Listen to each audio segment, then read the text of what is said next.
Le kenkeliba est une plante originaire d'Afrique où les feuilles sont depuis longtemps utilisées comme remède contre certaines maladies et maux. Savez-vous de quelle maladie et de quels maux il s'agit?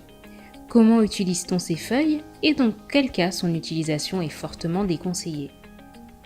Bienvenue sur la chaîne de Bec Thérapie. Sur cette chaîne, nous parlons de l'alimentation ainsi que de tous ses bienfaits sur notre organisme. Si tu es nouveau sur cette chaîne, je t'invite à t'abonner en cliquant sur la cloche de notification afin de ne rater aucune de nos vidéos bi-hebdomadaires pour améliorer ton bien-être grâce à l'alimentation.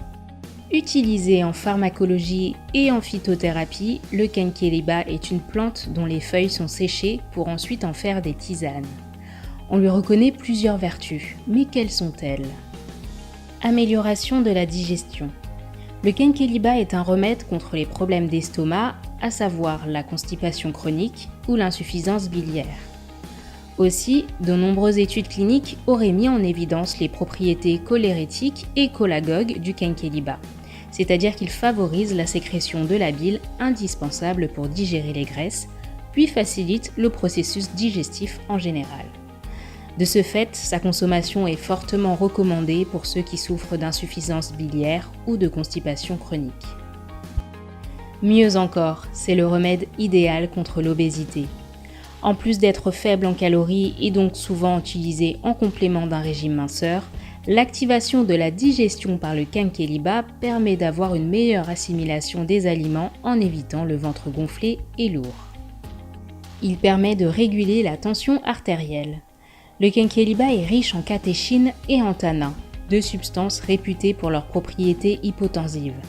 En plus de ses propriétés diurétiques dues à sa forte teneur en nitrate de potassium, c'est la boisson par excellence pour les personnes souffrant d'hypertension artérielle et d'insuffisance cardiaque.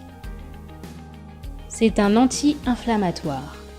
On retrouve dans le kenkeliba des flavonoïdes mais également du polyphénol tel des tanins, ce qui explique d'ailleurs son goût accompagné d'une forte astringence. Ce dernier composant en particulier joue dans l'organisme un rôle antioxydant qui permet de lutter efficacement contre certaines maladies inflammatoires et auto-immunes comme le diabète de type 2 et les maladies neurodégénératives ou encore le cancer. C'est aussi un antioxydant. En effet, le kenkeliba contient des catéchines et des épigalocatéchines, ce sont des substances présentes par exemple dans le thé vert et elles sont de puissants antioxydants. Le kenkeliba aide ainsi à booster le renouvellement cellulaire. De plus, sa teneur en combrétine et bétaïne en font un excellent antibactérien. De ce fait, le kenkeliba est très utilisé pour venir à bout des diarrhées infectieuses. Le kenkeliba est reconnu pour ses propriétés émétiques.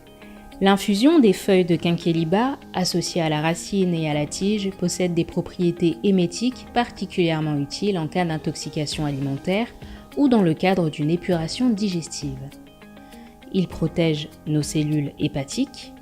Le kenkeliba est l'une des plantes médicinales les plus souvent utilisées pour prévenir ou traiter les affections du foie.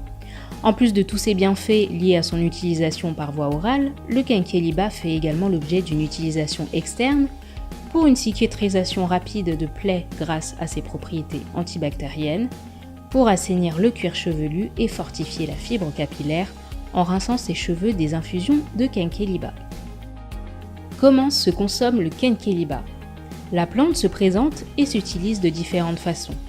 En décoction d'abord, 20 g de feuilles séchées de kenkeliba pour 1 litre d'eau, une tasse après chaque repas, à faire bouillir 2 à 3 minutes et en laissant infuser 20 minutes.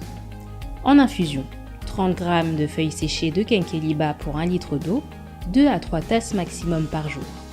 Également à faire infuser 10 minutes maximum. Il existe par ailleurs des mélanges de plantes dans lesquels est associé le kenkeliba, mais l'idéal ce serait de consommer cette boisson plutôt tôt le matin.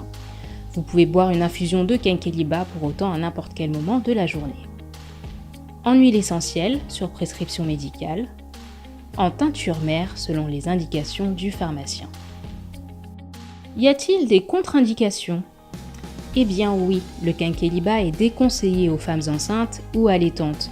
En effet, alors que leurs besoins en fer augmentent au cours des 2 derniers trimestres de grossesse et les premières semaines d'allaitement, les tanins que contiennent les feuilles de kenkeliba peuvent obstruer l'absorption du fer par le sang. À éviter donc.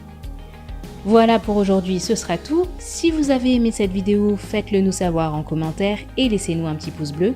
N'hésitez pas aussi à partager vos expériences en commentaire de cette vidéo. Enfin, n'hésitez pas à partager cette vidéo à vos proches pour que eux aussi découvrent le Kenkeliba et ses nombreuses vertus. À bientôt!